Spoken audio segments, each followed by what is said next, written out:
The Final Clue. Written by Austin Camacho, narrated by Mark Bilecki. "Hannibal, thank God you're here," Isaac said the second I stepped into the gym director's office.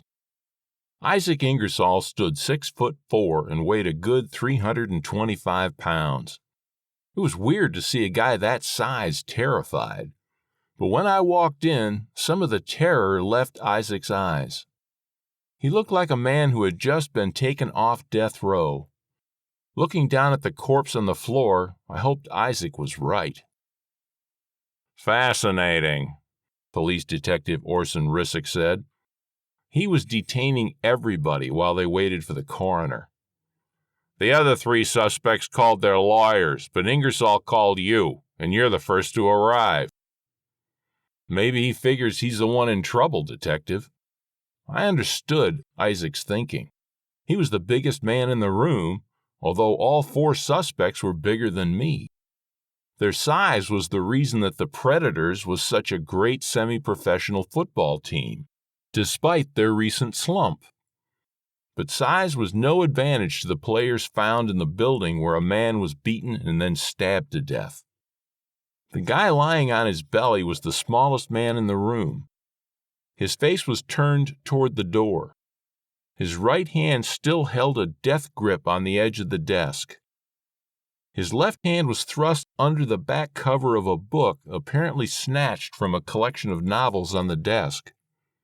I didn't see a knife, but the wound on his side had surrounded him with a pool of blood. I had worked with Rissick before, so I knew I could push things a bit. "So, 4 football players in the gym but not together, right? Then somebody notices a trail of blood leading from the locker room to this office to the guy laying over there with his hand on the last page of Patricia Cornwell's latest bestseller." "That's the basics," Rissick said. "Looks to me like the Vic was reaching for the phone, but couldn't quite make it, so he grabbed a book instead." I squatted down for a closer look. The victim's blank, empty eyes stared back at me from within dark circles. Blood from his nose and lips showed that somebody had worked him over good, but even mangled as it was, I recognized that face. "You know this is Manny Simpson, right?" "The gambler?"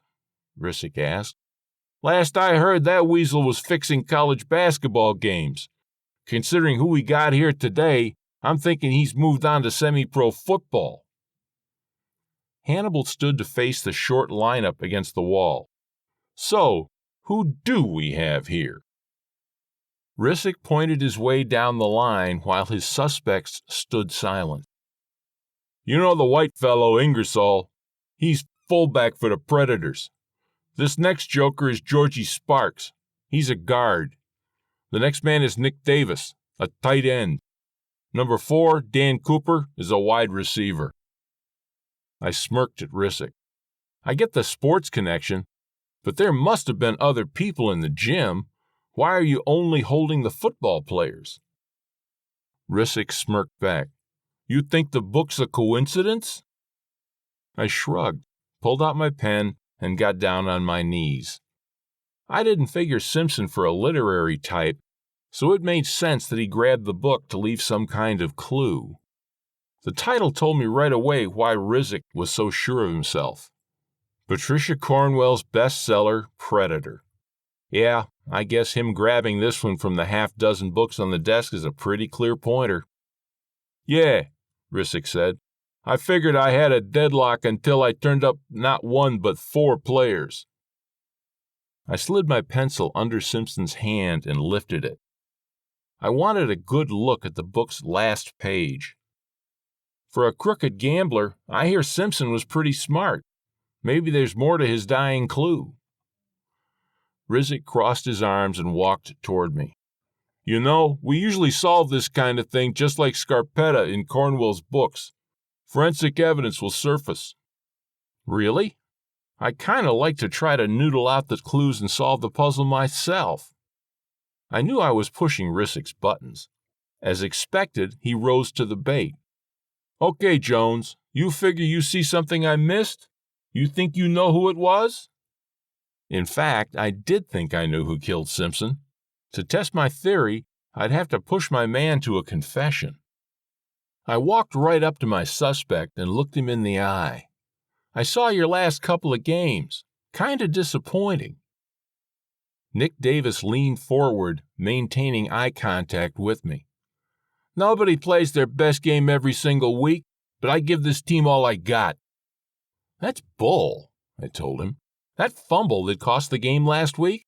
Pretty sloppy. And what about those 2 passes you just couldn't get hold of 3 weeks ago? Ain't no law against having a bad day now and again, Davis said, backing off just a bit. It was time for me to get loud. No, but there is a law against throwing games for a gambling syndicate. What was your beef with Simpson? Didn't he pay you enough for shaving points? Ingersoll and the other 2 players stepped away from Davis, glaring at him. Their stares seemed to rattle him a lot more than I could. It ain't like that. I met Simpson today to call it quits. I just couldn't keep on betraying the team, but he wouldn't let go. He said he'd tell the guys what I'd done. I couldn't let him do that. So you roughed him up in the locker room, I said. Rizek whipped out a pair of cuffs and slapped them on Davis. Then, when he wouldn't cut you loose, you stabbed him. Well, I don't think anybody will actually miss Simpson, but from the look in your teammates' faces, you'll be safer in custody. While Rizek read Davis's rights, Isaac jumped at me. I gritted my teeth against the slap on the back I knew was coming and managed not to fall over when it landed. Thanks for coming down, Hannibal, Isaac said. I just know that it would be me in the cuffs right now if not for you. Rizek shoved Davis into a chair, and I could see curiosity fighting grudging admiration on his face. Okay, spill it, Jones. What did you see on that page that tipped you that Davis was the killer? You should have seen it yourself, Orson, I said. It was pretty clear that Simpson knew he was going to bleed out quick, so he snatched the book off the desk that he knew would implicate one of the players and just had time to open it to the page he knew had words that would identify his killer. You saying Simpson had read this novel? No, Orson. I'm saying that Simpson knew the last page would tell us which player killed him. You know the words I mean now? Rizek cursed under his breath. Of course. The 2 words that are on the last page of every book. The end. This has been The Final Clue, written by Austin Camacho, narrated by Mark Bilecki. All rights reserved.